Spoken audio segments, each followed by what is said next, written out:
내가 증거 수집을 준비하던 중에 탐의 불륜을 발견했을 때 수저는 결심을 가지고 재빨리 우리 집으로 이사했습니다. 나는 내 애인과 함께 이사하겠다고 발표했습니다. 이제 당신이 떠나야 할 때입니다. 비용이 많이 들더라도 우리가 모기지를 처리하겠습니다.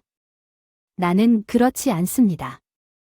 지나치게 걱정했는데 지난 몇 년 사이에 수입이 많이 늘었어요. 쉽게 관리할 수 있어요. 톰은 놀란 표정을 지으며 화를 냈어요. 아, 그럼 이제 끝인 것 같아요. 당신은 나를 좀 더 존중해야겠네요. 당신은 사치스러운 삶을 살았습니다. 우리 결혼 덕분에 세련된 집에서 여전히 당신은 나에게 명령을 내리고 그의 손가락이 나를 비난하는 동안 항상 나에게 대면합니다. 나는 더 이상 당신의 도움이 필요하지 않습니다. 여기에 다시는 당신의 얼굴을 표시하지 마십시오. 그는 화가 나서 선언했습니다. 나는 체념의 한숨을 쉬며 말했다. 월 $4,000의 주택담보대출에도 불구하고 떠날 것입니다. 톰이 젊은 여자와 바람을 피울 때 겪은 고난과 수면 부족의 세월을 생각하면 분개했습니다. 나는 47세 주부 린다입니다. 10년이 지났습니다. 대학 졸업 후 톰과 결혼한 이후로 저는 작은 회사의 회사원으로 시작했지만 열정을 돋고자 하는 마음으로 웹디자인에 뛰어들어 톰의 회사에 취직했습니다. 톰은 회사에서 호평과 존경을 받았습니다.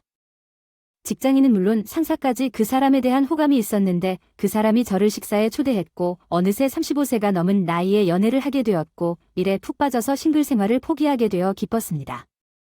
탐과의 교제를 찾으십시오.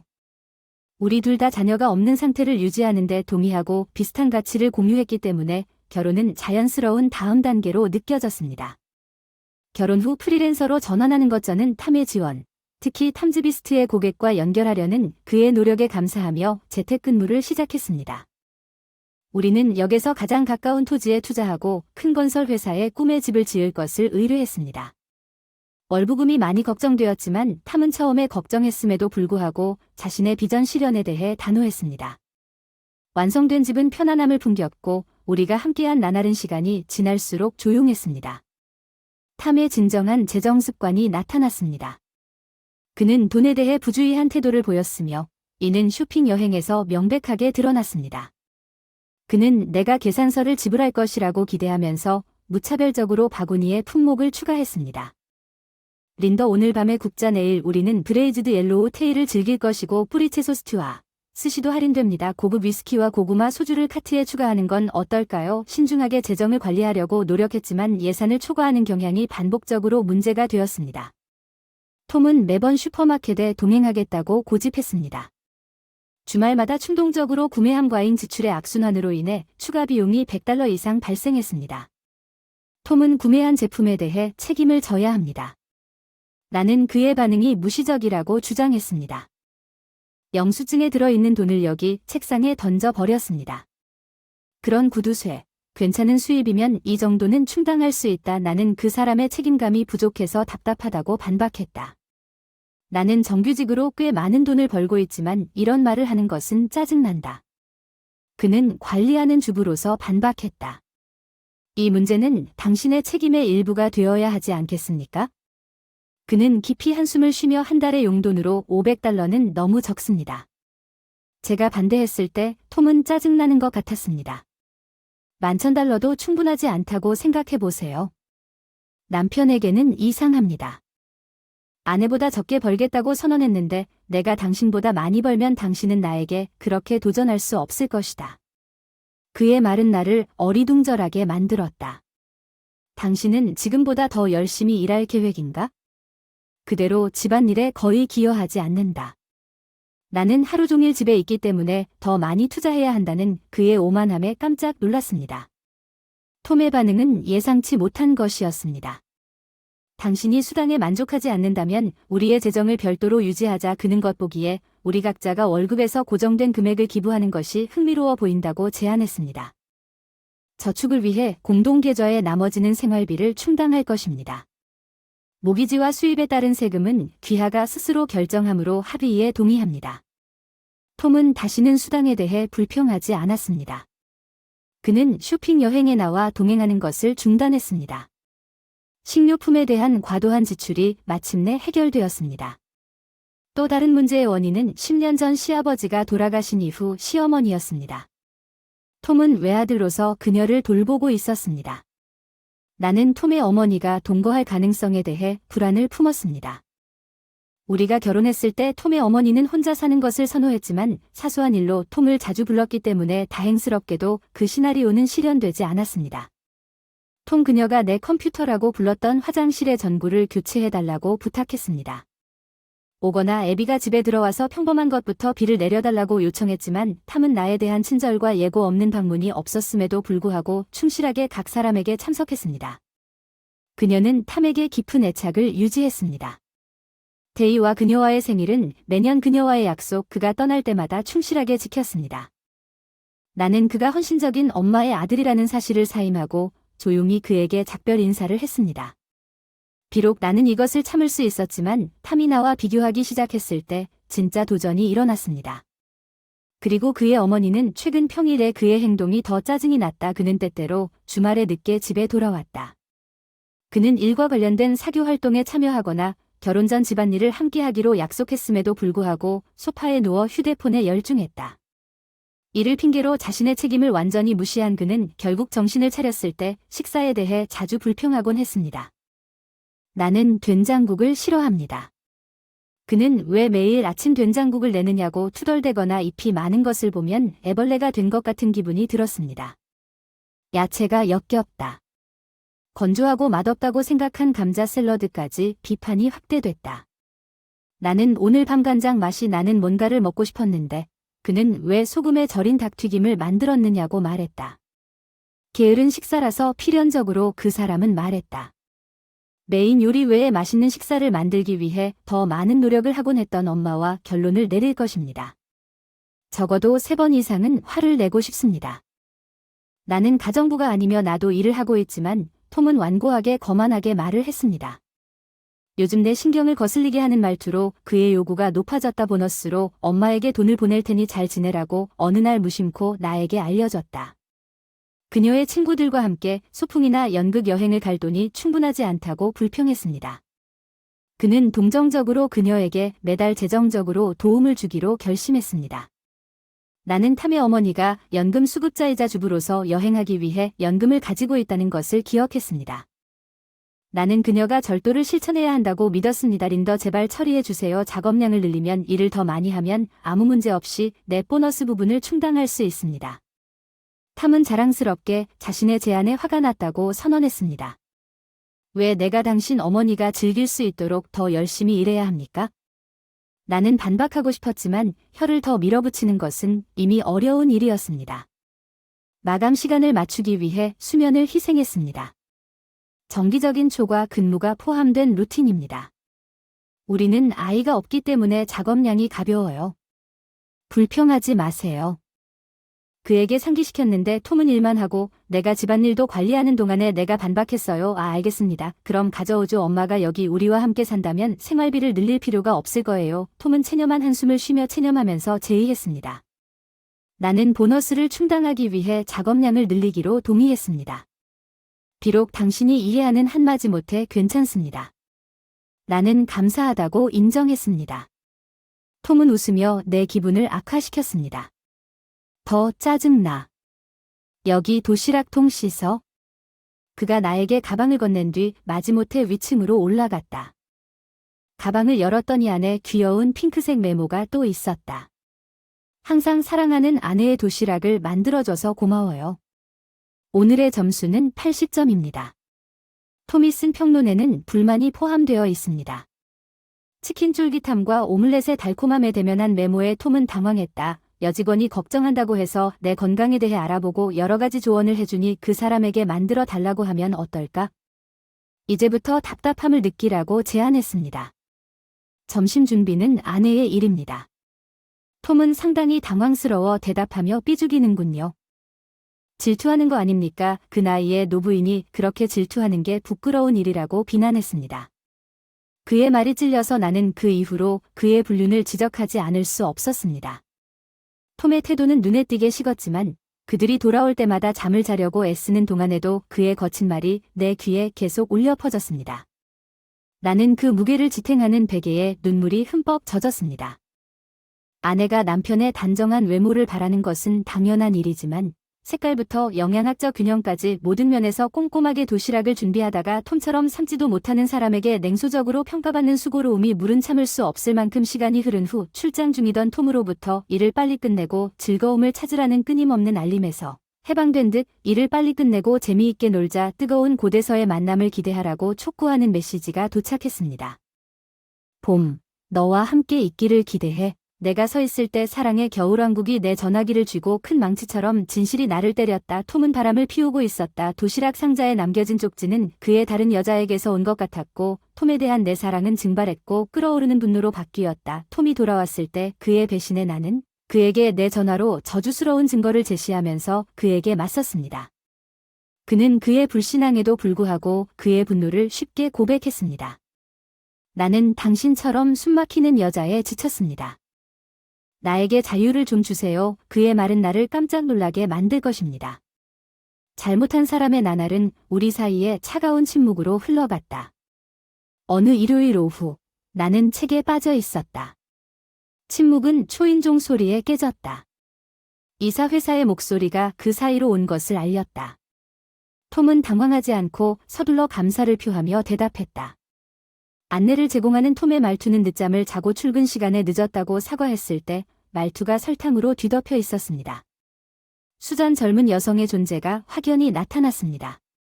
톰은 수잔에게 친숙한 따뜻함으로 안녕이라고 말했습니다. 당신은 계속 사랑스럽습니다. 그녀는 톰이 문자를 보내고 있던 사람이었습니다. 나는 그들이 공개적으로 유혹하고 팔을 엉는 그들의 노골적인 열정에 충격을 받았습니다.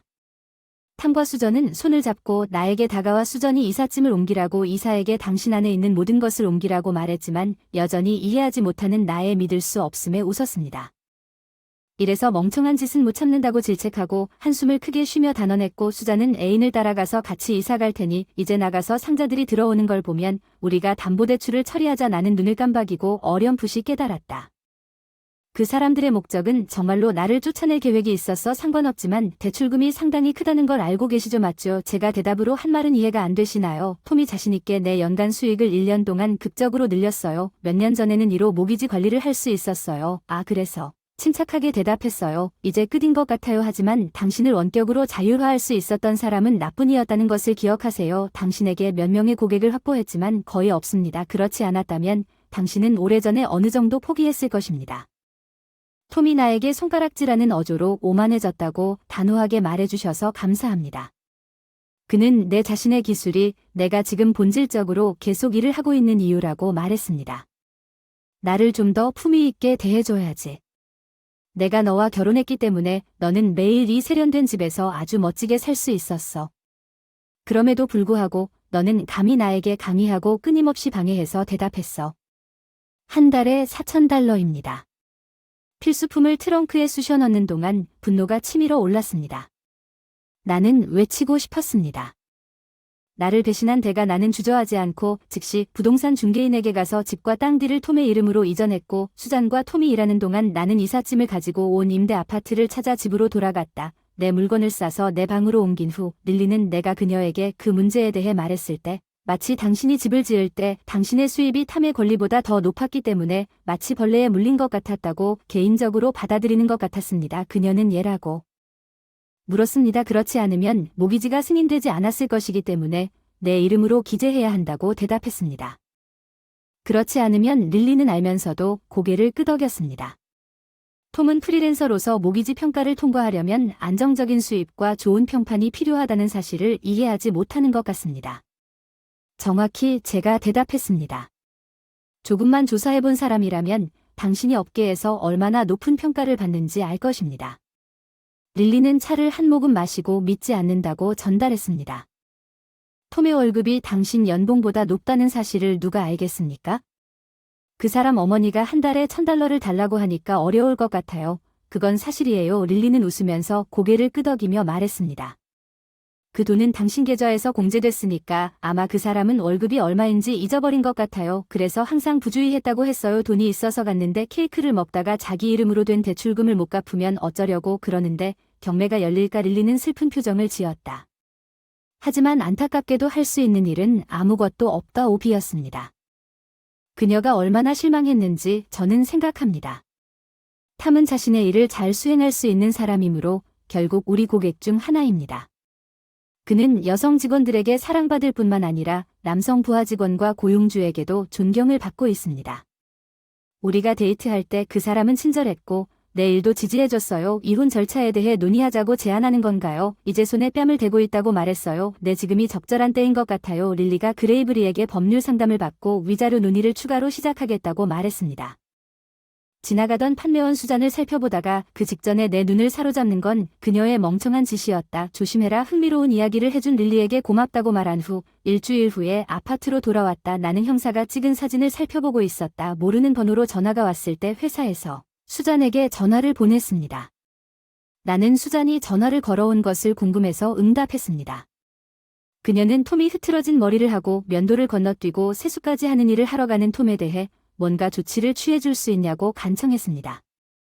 짜증나서 조용히 낄낄거리는 걸 참을 수가 없었어. 톰이 계속해서 그를 오소리하지 않는 한 움직이지 않을 거라고 말한 전부야. 수잔은 중얼거리기 전에 잠시 침묵하다가 기본적인 하이젠에도 저항했다. 나는 수잔에게 톰의 모습을 세심하게 보살폈다고 말했다. 셔츠를 다림질하는 것부터 입냄새를 제거하는 것까지 내가 말한 것만큼 의심이 들었고 수잔의 목소리는 놀라서 점점 줄어들었다. 마음에 들지 않으면 어른들에게 이런 것들을 잘 설명해야 하는 걸까? 그만 두는 게 어때? 수전이 반격을 권했습니다. 난 그런 짓은 안 할 거예요.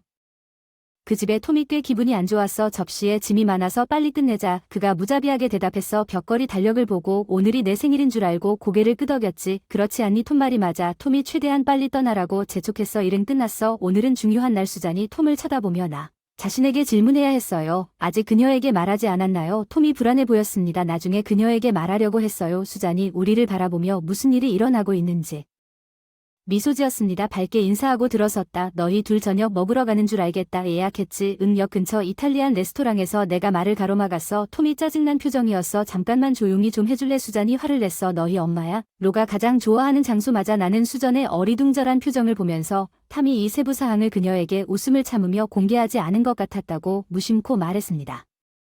나는 매년 수전의 생일에 수전에게 콩을 쏟았습니다. 탐은 그의 어머니와 저녁 식사를 하고 다른 모든 계획을 취소합니다. 그리고 다음날 아침까지 그녀와 함께 밤을 보낸다. 수잔은 그 사실을 깨닫고 충격에 입을 벌렸다. 그의 어머니 생일도 마찬가지다. 어버이날과 크리스마스. 수잔도 눈치챘을 텐데 나는 계속해서 식탁 위에 사진을 늘어놓았다. 사진을 보니 수잔의 표정이 일그러져 찡그린 얼굴을 하고 있습니다. 생일은 나를 낳아주신 어머니에게 감사하는 것입니다. 톰은 얼굴을 붉히며 자신의 행동을 변호했습니다. 사진에는 톰이 어머니와 바짝 다가가며 따뜻한 미소를 짓고 있었습니다. 톰은 수잔을 노려보며 어조를 돌렸습니다. 힘든 하루하루가 나에게는 소중한 추억이고 엄마가 부모님을 소중하게 생각하는 건 좋은 일이지 알겠는데 팔짱을 끼고 쇼핑하고 볼맞이 사진도 찍고 엄마랑 캔들도 로맨틱한 저녁 식사. 수잔이 점점 더 커지는 자신의 말투를 되돌렸다고 생각하지 않나요? 사진을 내려다보던 수잔의 목소리는 비명처럼 높아졌습니다. 나이에 비해 젊어 보이는 톰의 어머니가 그 장면을 좀 더 나이 많은 남자와 데이트하는 것처럼 보이게 만들었어요. 맏엇은 소풍이 아닌 여자가 엄마와 데이트하는 게 잘못됐어. 아빠가 돌아가신 이후로 엄마는 외로웠고 내가 옆에 있기를 원해. 나는 엄마를 행복하게 해주기 위해 최선을 다해야 해. 톰이 진심으로 데이트를 했다고 말했어. 웃지 않으려고 속으로 생각했어. 수잔은 눈에 눈물이 가득 고인 채 톰과 대화를 시도했기 때문에 톰의 생일이나 크리스마스를 위해 좋은 레스토랑을 예약한 후에도 항상 어머니의 우선순위를 옹호하는 것이 이랬습니다. 수잔은 톰이 당신에게 나 또는 당신의 어머니, 수잔에게 누가 더 중요한지 쉽게 인정했다고 말했습니다. 엄마가 자연스럽게 요구했어요. 톰이 잊으라고 반박했어요. 난 당신이 정말 훌륭하고 전문적이며 쿨하다고 생각했는데 정말 엉성한 마마보이군요. 정말 실망스럽네요. 그러니 그만두라고 하는 게 어때요? 수잔은 나도 더 이상 그 사람이 필요하지 않다고 자랑했어요. 수전이 그녀의 어깨를 떨어뜨렸고 나는 그녀를 웃으며 조롱할 수밖에 없었습니다. 나는 농담으로 말했습니다. 그리고 그는 기념일 선물 외에 그의 엄마에게 보너스로 $5,000를 줍니다. 수전의 놀란 눈이 커졌습니다. 그가 그녀에게 매년 $10,000를 지불하는 것이 무엇입니까? 예, 맞습니다. 맞습니다. 말도 안 되는 일이 별로 없겠지. 수잔이 재빠르게 창백한 표정으로 입을 가리는 모습을 지켜보며 상황을 이용해서 큰 봉투에서 테이블 위에 수잔의 사진을 정리했다. 알다시피 나는 도박을 싫어한다. 수전은 쉬는 날 카지노에 자주 갔다고 하더군요. 탐은 사진을 살펴보면서 표정이 상당히 바뀌었습니다. 그녀는 왜 그것에 대해 알고 있다고 주장했습니까? 나중에 탐에게 그 유명 브랜드 상품을 구입하도록 권유하지 않았습니까? 빚을 갚기 위해 벼룩시장에서 팔았지. 사실 넌 지갑과 액세서리를 자주 잃어버리곤 해. 내가 냉소적으로 웃으며 너에게 말했지. 내가 그녀의 걱정을 확인했을 때 내가 실제로 그것들을 팔았다고 말하지 말라고 말했어. 수잔은 식은땀을 흘렸어. 오, 그건 말이 되네. 내 친구 릴리. 수전이 그녀의 애인에게 버릇 없게 만든 동료의 대화를 엿들었다는 게 말이 돼. 산불처럼 사무실에 퍼진다. 돈을 많이 찾은 것 같다고 말했어요. 엄마의 아들이 그녀에게 조언을 해주고 있어요. 여기 당신이 없으면 더 행복해요. 난 귀엽기 때문에 빨리 다른 사람을 찾을 수 있어요. 바로 가서 다른 남자를 찾을 거예요. 그 말을 하고 수전은 가방과 재킷을 낚아채고 집 밖으로 뛰쳐나갔습니다. 수전은 위자료 청구서가 나중에 도착할 거예요. 꼭 지불하세요. 퇴각하려고 몸을 돌릴 때 내가 말했지요. 탐은 내가 위자료를 요구하기 위해 변호사를 고용했을 때 마지못해 이혼에 동의했습니다. 몇 달 전에 내 계좌로 전액 이체를 받은 후 몇 명의 고객을 더 확보하고 저축을 늘릴 수 있었습니다. 콘도를 구입하려고 생각하고 있었는데 탐으로부터 방해가 되는 전화를 받았을 때 그는 전화로 흐느껴 울었습니다. 월 $4,000 정도가 뭐죠? 그의 전화를 예상하면서 목이지. 나는 당신이 참여한 이전 대화를 다시 생각했지만 세부 사항을 기억할 수 없었습니다. 집에서 숫자가 스트레스를 받지 않았고 은행에서 당신이 나를 어둠 속에 가두어 더 큰 참여를 보여주었습니까? 진정하고 명확한 설명을 했습니다. 저는 한 달에 $10,000를 지불할 계획이었지만 오스턴 에이오유스 엑스트러즈에 대한 귀하의 요구로 인해 독특한 고급스러움이 가득한 집을 원하는 가격이 인상되었습니다. 그러나 귀하가 자랑하는 내 기여에도 불구하고 일광욕실이나 식료품 저장실과 같은 합리적인 업그레이드를 추천했습니다. 우리 집은 특별해요. 편리한 위치에 방음시설이 된 음악실과 맞춤형 서재가 있으면 좋겠다는 소망을 열거하면서 이러한 사치품에 대한 피할 수 없는 비용을 강조하면서 이야기를 진행했습니다. 톰 당시에는 감당할 수 있었지만 상황이 바뀌어서 불편했습니다. 무심코 대답하면서 현재 수입으로는 $4,000의 주택담보대출을 감당할 수 없다고 말하는 것입니다. 탐은 추진력이 떨어지자 말을 멈췄습니다. 그는 마침내 수전과 그의 가족과의 별거를 고려한 해결책으로 생활비를 분할하기 위해 어머니와 함께 이사하자고 제안했습니다. 가구를 팔 계획이었는데 그의 제안을 생각하면 예상치 못한 일이 일어난 것이었습니다. 나는 믿기지 않는 마음과 당신에 대한 감사의 마음이 뒤섞인 느낌을 지울 수 없었습니다. 나는 계속 따라갈 수 없다면 우리 대화에 예상치 못한 반전을 숙고하면서 대답했습니다. 모기지 지불금으로 인해 집이 압류될 가능성이 높습니다. 우리가 집을 팔아도 여전히 미결제 모기지가 남아 있을 것입니다. 이 소식을 엄마에게 어떻게 알리나요? 시댁을 개조하고 생활하는 것에 대해 말씀하신 진실을 엄마에게 전해주세요. 거기에는 함께 있지만 수리 자금이 존재하지 않습니까? 불가능하지 않습니까? 톰은 숨겨왔던 진실을 밝히는 아이디어를 재빨리 거부했습니다. 고소득 아내가 주택담보대출을 지불하는 사람이 이혼 현실에 직면한 것이었습니다. 그의 불륜으로 인해 집을 잃을 가능성이 당황스러울 정도로 다가오고 있었습니다. 탐의 불륜을 평범한 일로 정당화하는 탐의 폭발은 나를 믿을 수 없게 만들었고 그 집으로 돌아가려는 생각을 받아들이기를 거부했습니다. 나는 탐의 기간 동안 고층 콘도로 이사할 계획을 주장했습니다.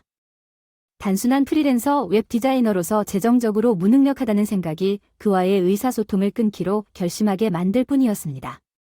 저는 법적 채널을 통해 문제를 처리하기로 결정했습니다. 그러나 도움을 청하는 장모님의 절박한 전화를 받았을 때 사과는 계속되었습니다. 우리의 소원에도 불구하고 그녀는 내 괜찮은 수입과 갚아야 할 필요성을 강조하면서 우리 가족 관계에 호소했습니다. 집의 모기지가 내 증가하는 혐오감을 억제했습니다. 나는 이혼한 낯선 사람으로서 우리의 상태를 설명했고 탐의 행동에 대한 책임을 지지 않으려고 그녀의 주장과 죄책감에 빠지려는 시도가 충족되었습니다. 단호하게 거부하면서 나는 감정적 조작에 흔들리는 것을 거부했습니다. 집에 대한 책임은 분노에 찬 거주자에게 있다는 것을 이해했습니다. 린던은 탐의 불륜에 대해 나의 결점을 비난하면서 모욕을 퍼부었고 그녀의 비난을 일축했습니다. 나는 내 입장을 고수했고 그녀가 매달린 채 대화가 끝났습니다. 혼란에도 불구하고 쓰라린 교환을 남겼습니다. 나는 그들의 일에 혼란에 끌려가기를 원하지 않는 내 결정의 단호한 태도를 유지했습니다. 나는 즉시 시어머니의 전화번호를 차단하여 그녀를 종식시켰습니다. 얼마 후 릴리는 놀라운 테일 수전 게시물을 공유했습니다. 탐과의 이별은 회사 금고에서 돈을 빼내려고 시도하여 체포되었고 그녀의 도박 대부지는 통제불능 상태에 빠졌고 그녀는 완전히 절망에 빠졌습니다. 한때 빛나던 수전의 모습은 온라인 뉴스에 유포된 해거드 이미지에 묘사된 것처럼 사라졌습니다. 예상대로 탐의 모기지 신청이 실패하여 집이 경매에서 팔렸음에도 불구하고 집이 압류되었습니다. 탐은 자신의 불행을 가중시키는 지속적인 지불 문제로 고군분투하는 동안 부모님 집에 남아있는 모기지론에 대한 부담을 여전히 안고 있었습니다. 수전은 탐을 대상으로 한 절도 실현 동안 그를 강압으로 거짓 고발했습니다. 질문과 그에 따른 직장에서의 신뢰 상실로 인해 보호 관찰을 받은 수전과 함께 불편한 탐은 자발적으로 사임하기로 결정했습니다. 탐은 모기지 의무를 충족하기 위해 여러 아르바이트를 저글링했지만 그의 어머니는 그녀와 추리하려는 노력에도 불구하고 계속해서 그의 수입을 터무니없이 낭비했습니다. 의견 충돌은 시끄러운 대결로 번져 이웃의 평화를 어지럽히는 한편 고층 콘도에 입주하려는 꿈을 이루면서 톰의 사치스러운 욕망에 짓눌렸던 이전 집과 달리 혼자 사는 것의 위안과 편안함을 찾았습니다. 이래 요구에도 불구하고 내 자신의 선호는 내 수입을 나 자신만을 위해 지출하는데 만족함을 찾았습니다. 나는 여전히 성장의 필요성을 소중히 여겼습니다. 앞으로 있을 기회를 포용하기 위해 계속해서 기술을 연마하고 디자인 역량을 확장하기로 결심했습니다. 그게 첫 번째 이야기이고 이제 또 다른 유사한 이야기를 보도록 하겠습니다. 저는 대통령의 아이를 임신하고 있는 특이한 상황에 처해 있습니다. 이혼 절차를 신속하게 처리해 주시겠습니까? 뻔뻔하게 저를 노부인이라고 하던 그 여자가 제 앞에 서 있습니다. 대학을 갓 졸업한 22세, 고2로 남편의 포옹에 자신을 얽매는 그녀는 나에게 사임의 신호만 남긴 채 희죽희죽 웃었다. 남편은 한때 일과 헌신에 휩싸였다고 주장했지만 그의 존재는 우리 집을 우아하게 만들어준다. 갈리반이 마을을 돌아다니면서 나는 그의 결석이 단지 직업적인 업무 때문이 아니라 오히려 다른 여성들과의 은밀한 만남을 위한 것이라는 사실을 거의 깨닫지 못했습니다.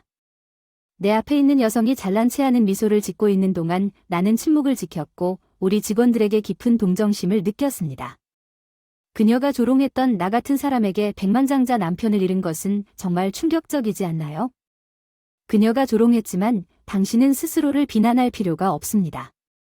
우리 사이에 눈에 띄는 나이 차이가 그에게 쉬운 선택이 되도록 만들었습니다. 내 나이에 대한 그녀의 끊임없는 잽은 내면의 분노의 불을 지폈습니다. 그러나 다른 일이 1년에 100만 번씩 내 관심을 끌었습니다. 그녀는 남편을 바라보며 진실을 무시하고 자신있게 자랑했습니다. 나는 그의 안색이 눈에 띄게 창백해지는 것을 보았습니다. 나는 가장 달콤한 미소로 그가 그녀를 위해 꾸며낸 거짓을 거의 상상할 수 있었습니다.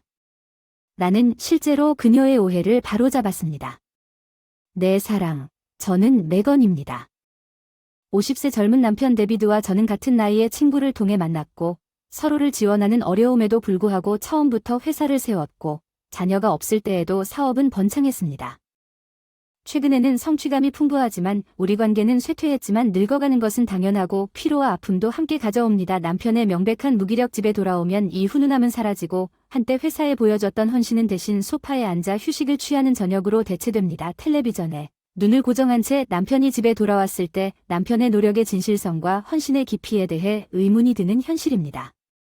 남편은 내가 일을 덜 하는 것처럼 온전한 관심을 기대하면서 자신의 다양한 고통에 대해 재빠르게 불평을 늘어놓습니다. 그 사람이 하는 것보다 헤이 맥주 그는 일과의 시작을 알리며 소리친다. 너 스스로 가져오라 나는 내일 회의를 위한 자료를 준비하고 있다. 그가 냉장고를 열 때 과장된 크기가 그의 움직임에 동반된다. 누군가가 남편을 어떻게 돌보아야 할지 모르는지 그는 농담을 한다. 아내는 당신이 조금만 더 남편을 부양해야 합니다. 결혼 초기처럼 매력적입니다. 그 당시 우리는 우리의 행복이 영원하다고 믿고 호화로운 저녁 식사와 낭만적인 데이트에 빠졌지만 이제는 그는 자신의 중요성과 방법에 대해 자랑하면서 이를 집으로 가져옵니다. 그는 회사에 없어서는 안 될 존재입니다. 그는 자신의 업무에 과부하를 주어 자신의 무능함을 보상하는 것 같습니다. 그는 자신의 불만사항을 처리하지 못해 신경이 쓰이고 일찍 잠자리에 들며 자신의 방식대로 초기 생활을 하고 있습니다. 최근 그의 헌신이 분명해졌습니다. 회사를 깊이 배려한다는 그의 주장에도 불구하고 일하는 것은 단지 립서비스에 불과합니다. 부하 직원에 대한 그의 행동은 오만함의 냄새가 납니다. 그는 메리트보다는 개인 취향에 따라 업무를 위임하여 직원들이 무기력함을 느끼게 하고 내가 이러한 문제를 해결하고 싶어도 그들의 우려를 표명합니다. 남편이 회사의 문제를 지적하면 남의 문제라고 무시하는 걸 누가 들을까요? 이를 집에 가져갈 생각은 전혀 없었지만 남편이 대화에 참여할 유일한 시간은 저녁 식사 후 정리할 때뿐인 것 같습니다. 요즘 부하들에게 너무 가혹하게 굴었잖아. 데비드에게 그 주제에 대해 조심스럽게 이야기했는데 그의 반응은 경멸적인 눈으로 TV를 바라보고 있는 거야. 무슨 말을 하는 거야. 나는 단지 회사의 성공에 기여하려고 노력하고 있을 뿐이야. 그는 방어적으로 반박했다. 새로운 벤처에 대한 그의 언급이 포착나는 새로운 벤처에 대해 아무것도 듣지 못했습니다. UNF를 단계적으로 더 누르십시오. 그는 다른 사람들이 자신의 힘을 발휘하지 않기 때문에 조치를 취하고 있다고 설명합니다. 나는 내 작업을 그들에게 맡기지 않을 것입니다. 나는 그들의 도움을 요청하고 있습니다. 회사 내 불안이 커지고 있는데 내가 부하들에게 일을 떠맡긴다는 태도가 좋지 않다고 비난한다. 회사에 관심이 있다고 주장하는데 그는 당신이 하고 있는 일이 당신의 책임을 회사에 전가하는 것이라고 부름을 받아 눈에 띄게 화가 난 것 같았습니다. 나는 계속해서 문제를 압박했습니다. 솔직히 당신의 부하 직원이 당신의 요청을 단순히 거부할 수 있다고 생각하십니까? 그들의 업무량을 덜어주기 위해 당신이 개입하는 것입니까? 아니면 내가 서 있는 곳에서 일이 너무 과중하기 때문에 도움을 제공하세요. 예, 이해합니다. 당신은 잔소리가 심해서 그가 자신의 방으로 달려가면서 저와 직원들의 짜증을 토로하면서 그의 말투에서 분명하게 짜증을 냈습니다. 내가 사무실에서 문제를 해결하려고 노력했음에도 불구하고 실제로 아무런 기여도 하지 않고 회사에 나타난 남편에 대해 더욱 격화되었습니다. 남편은 짧은 시간 동안만 진지하게 일했다가 휴대폰과 같은 방해 요소로 돌아가 자신의 책임을 진지하게 받아들이지 않는 직원들에 대해 더욱 격렬해졌습니다. 불만이 있었지만 그들은 침묵을 지켰습니다.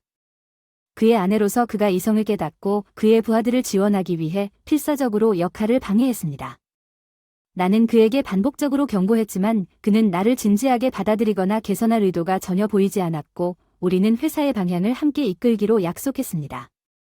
그러나 그가 계속 언급한 이러한 새로운 벤처는 회사의 성과가 흔들리는 동안 나에게 전혀 낯설었습니다.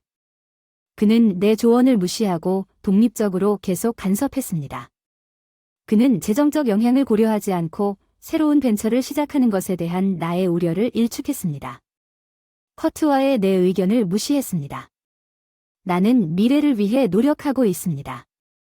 최근에 그는 나중에 집으로 돌아와서 세부 사항을 요구할 때 의심스러울 정도로 자유로웠던 고객들과의 만남을 언급하면서 미래의 기회에 대해 투덜댔고 중요한 고객들이 여성과의 외출에 대한 비용을 구체적으로 언급하는 것을 꺼렸다고 말했습니다.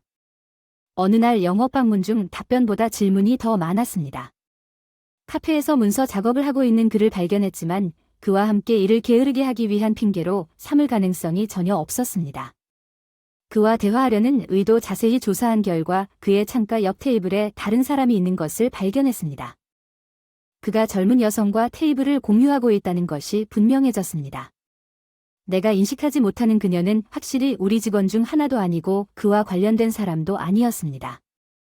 우리가 거래하는 회사 중 그녀가 근무 시간 동안 누구를 만날 수 있는지, 나는 그녀가 남편이 언급한 고객이 될 수 있는지 고민하고 있었지만 그녀는 나를 나이트클럽에 자주 가는 사람으로 생각하지 않았고 나는 누군가가 있는지 의문을 품었습니다. 그녀 또래의 사람은 그러한 사업 거래를 처리할 수 있지만 나는 외모나 나이를 기준으로 그녀의 능력을 판단하는 것에 대해 재빨리 스스로 훈계했습니다. 아마도 최근 남편에 대한 신뢰가 줄어들면서 그의 합법적인 비즈니스 회의조차 외도라고 의심하는 남편에게 너무 가혹했던 것 같습니다. 남편이 진심으로 회사를 자신의 방식으로 바꾸려고 하는 것이 아닐까 하는 생각이 들어서 진지하게 대화를 나눌 시간이 되었습니다. 아마도 최근 저의 태도로 인해 예전에 현장을 떠나던 남편이 저와 상의하기가 어려웠던 것 같습니다. 다음 영업소 집에 돌아와서 남편과 함께 저녁을 먹었는데 오늘 당신이 밖에 있는 걸 발견했습니다. 새로운 사업에 관한 것인가요? 제가 아무렇지도 않게 물었더니 아무렇지도 않게 대답하더군요. 정오의 카페에서 당신을 봤습니다. 그 여자는 고객이었습니다.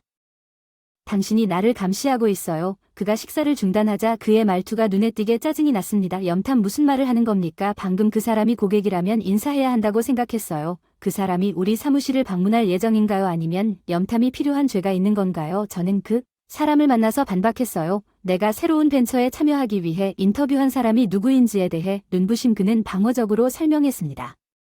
나는 이것을 몰랐고 꽤 놀랐습니다. 나는 당신에게 모든 세부 사항을 보고할 의무가 없다고 생각합니다. 직원 또는 시간제 직원 그녀와 고용 조건에 대해 논의하고 있습니까? 왜 제가 이 모든 것을 설명해야 합니까? 우려 사항이 있으면 편하게 참아주십시오. 이런 쓸데없는 논의를 할 시간이 없습니다. 채용 결정을 내리면 안 됩니다. 일방적으로 우리는 충분한 직원을 보유하고 있으며 예산 제약으로 인해 올해 새로운 직원을 고용하지 않기로 집단적으로 합의했습니다. 그 결정을 스스로 뒤집는 것은 그 사람이 아주 특별한 사람임에 틀림없다는 것을 의미합니다. 그렇군요.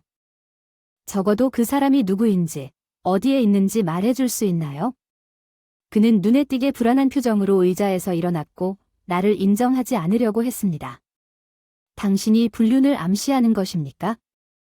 나는 마침내 오랫동안 의심해왔던 의심을 표명했지만 그는 침묵을 지켰고 며칠 후 아침 회의 중에 자신의 방으로 물러났습니다. 남편은 누군가 방문에 관심이 있다고 발표했습니다.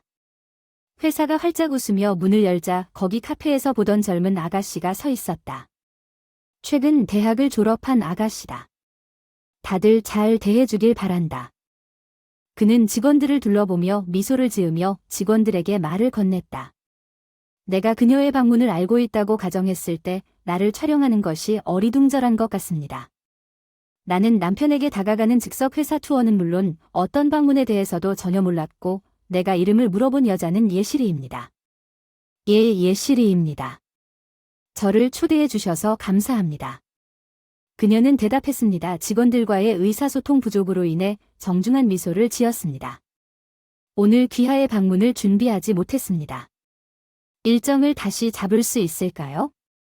갑작스럽게 와서 죄송합니다. 애슐리는 남편의 양복단을 움켜쥐고 미안하다는 말투로 말했습니다. 마치 그녀가 애슐리를 안심시키는 말로 보낸 후 중대한 실수를 저지른 것처럼 눈에 띄게 불쾌한 남편이 책상으로 돌아왔습니다. 잠시 얘기 좀 할 수 있을까요? 문제가 있다고 생각하고 있어서 내가 내 말투에 분명한 좌절감을 눌렀고 당신은 왜 예시와 그렇게 친하게 지내고 나에게 강의합니까? 그것은 단지 회사 방문일 뿐이므로 소란을 일으킬 필요가 없습니다. 그는 무시하고 대답했고 그녀가 여기에서 본 것에 대해 토론하면 어떨까요? 다른 사람과 함께라면 우리는 민감한 고객 정보를 많이 가지고 있습니다. 방문할 예정이라면 민감한 정보가 노출되지 않도록 조치를 취하고 누군가가 그녀를 안내하도록 할 수 있습니다. 나는 그 사람의 위기 관리 부족에 화가 나서 반박했습니다. 상황의 심각성은 그가 애쉬와의 친숙한 말투와 그녀가 취하는 것 같은 공격을 관찰하면서 무심코 회의실을 나가는 것이었습니다. 나는 남편에게 방금 방문한 애슐리에 대해 물었을 때 그들 사이의 불륜에 대한 의심을 떨칠 수 없었습니다. 회사에서 그는 그녀가 최근 대학을 졸업했지만 다른 정보를 제공하지 않았으며 내 우려를 일축하고 이상하게도 예시리의 새 프로젝트에 대한 방문 대화가 갑자기 중단된 후 더 펌에 관심이 덜한 것처럼 보였습니다. 예시리와 잘 지내고 있었고 그가 그녀를 직장에 데려온 목적이 단지 밖에서 만나기 위한 것이라면 그가 그녀를 만나는 이유는 단지 그녀를 만나기 위한 핑계일 수도 있는 것처럼 보였습니다. 애슐리를 직원들에게 소개하는 것 외에도 새로운 프로젝트에 대한 이유를 만들 필요가 없었습니다. 예시리를 모든 사람에게 공개했기 때문에 남편의 동기가 더욱 의심스러워졌습니다. 그의 행동은 최근 들어 더욱 걱정스러워졌습니다. 그는 대개 회사를 떠나는 마지막 사람이었습니다. 그는 정규 시간에 사무실에 있었고 다음 날까지 집에 자주 오지 않았습니다. 그는 집에 있는 동안 드물게 TV를 보고 술을 마시면서 내 존재에 분명히 짜증을 냈습니다. 나는 어느 날 평소보다 일찍 집에 돌아왔습니다. 오늘 일찍 그는 마지못해 인정했다고 말했고 내일도 일찍 끝냈고 변명은 화장실을 사용하는 데 사용했다. 내가 예시리의 이름이 표시된 항목을 정리하기 시작했을 때 그의 전화가 테이블에서 울렸다. 통화가 끝난 후 전화가 다시 울렸고 나는 데비드를 보았다. 화장실에서 나와 전화기를 들고 나에게 끔찍한 표정을 짓다 전화기를 만지지 마십시오. 사생활 보호에 대해 들어본 적이 없습니까? 그는 자신의 방으로 돌아가라고 소리쳤습니다. 그때 그가 집에서 시끄러운 여자에 대해 크게 웃기 시작하는 것을 들었습니다. 그 사람은 애슐리와 함께 있기 위해 나를 없애고 싶었는데 내가 의도치 않게 그의 불륜에 대한 증거를 발견했을 때 나는 어떻게 해야 할지 고민하다가 그의 방 문을 두드리고 나도 원했던 대로 함께하자고 제안했습니다. 예시리와 대화하기 위해 그는 여전히 통화 중이었고 예시리와의 회의를 준비하면서 신나게 애슐리와의 만남을 준비하고 있었습니다. 아무리 애원해도 그의 마음은 바뀌지 않을 것입니다. 그는 나와 이혼하고 예시리와 결혼할 생각이었습니다. 예시리가 주말에 와서 그녀의 주변 상황을 받아들일 때 희죽희죽 웃었습니다. 여기가 지금까지 있었던 사랑의 보금자리라고 그녀는 테이블에서 마치 이혼이 마무리된 것처럼 말했다. 나는 그녀에게 커피를 제공하고 있었는데 데비드는 즉시 이혼 서류를 내놓고 서명하라고 했습니다. 예시리는 나에게 승리의 표정을 분명히 했습니다. 남편이 나를 대신해서 그를 선택해서 기뻐요. 늙은 부인. 빨리 이혼 서류에 서명하세요. 그녀가 소리를 질렀나요? 나는 그날 이후로 예시리와 남편 모두가 혐오스러워서 서류에 서명했습니다. 데비드는 더 이상 집에 돌아오지 않았습니다. 얼마 지나지 않아 예시리로부터 이메일을 받았습니다. 우리가 갑자기 결혼했다고. 내가 데이비드의 아이를 낳고 있다. 나는 오늘 밤부터 연예인 아내다. 그녀는 소리쳤다. 로켓포 당신은 너무 화나서 연설이 자연스럽게 왜곡되었습니다. 전직 대통령 부인 당신은 $100만 버는 남자와 이혼했습니다. 그리고 이제 당신의 미래는 매우 불확실해 보입니다. 제가 당신에게 작은 기부를 해야 한다면 너무 슬픈 일이 될 것입니다. 그녀는 탐욕스러운 동기 때문에 제레드였습니다. 그렇지 않으면 그녀와 같은 젊은 여성은 그와 같이 특별한 매력도 없고 오류가 있는 것 같네요. 알다시피 저는 매년 $100만 수입을 올리고 있습니다. 그는 중요한 일을 하는 이사일 뿐이고 대통령의 배우자였지만 유명인 아내라는 사실은 잊어버리세요. 이제 이사회에서 쫓겨날 것입니다. 우리 이혼했다고 대답해서 정신 차리라고 해서 예시리는 전화로 조용해졌고 나에게 나를 거짓말쟁이라고 소리쳤어요. 데비드가 전화를 끊고 전화를 걸어 예시리에게 뭐라고 말했냐고 주장했습니다. 예시리는 분명히 데비드와 대면한 것 같습니다. 나는 그에게 현실이 그가 더 이상 이사회에 있지 않으면 그의 급여가 급격하게 줄어들 것이며 유명인의 삶을 사는 것은 선택사항이 아니라고 말했다고 말했습니다. 데이비드는 내 반응에 더욱 분노했지만 그럴 수 없었습니다. 다음날 지불을 요청할 것이라고 말한 후 전화를 끊은 후 그것이 적절했다고 믿을 수밖에 없었습니다.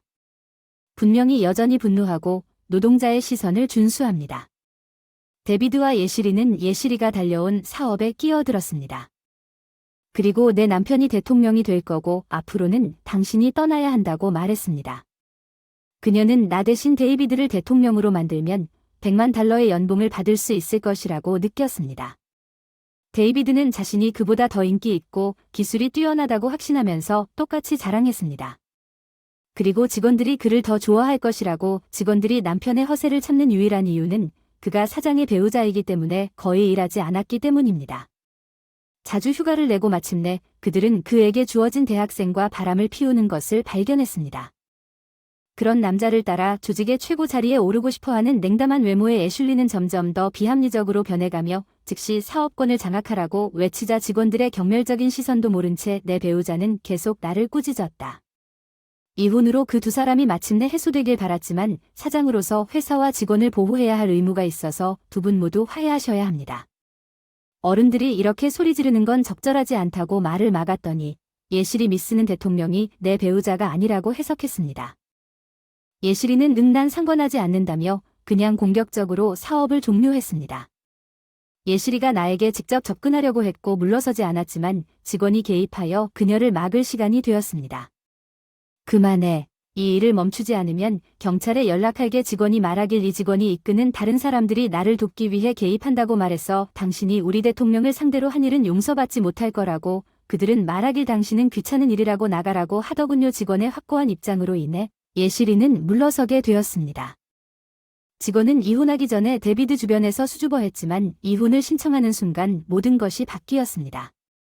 이것은 그를 놀라게 하는 것 같았습니다.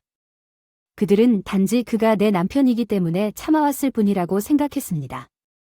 그 사람은 그런 남편이라며 상황을 포기하고 문제 해결을 포기했는데 지금처럼 나를 지지해주지 않았을 텐데. 다들 잘 지내세요. 대통령 부인은 나예요. 애슐리가 말했어요. 알겠습니다.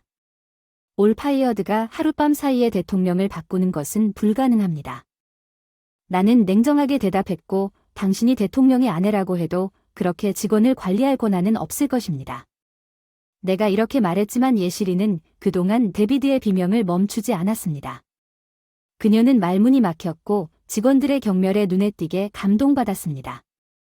그녀는 예시리의 아웃버스트에 너무 압도되어 데비드 예시리가 그룹에서 묶인 멍청한 데비드 예시리를 무시하고 자신의 이상적인 미래가 사라지는 것이라고 생각하는 사람들을 계속 비판했습니다. 무질서 한 쌍을 쫓아낸 후 곧 그녀를 무시하는 움직임이 따랐습니다. 그 후 모든 직원이 개인적으로 후회를 표현했습니다. 데비드와 예시리의 자녀 관련 관계는 예시리가 이혼을 요청했지만 데비드가 거부했기 때문에 많은 열띤 논쟁이 있었습니다.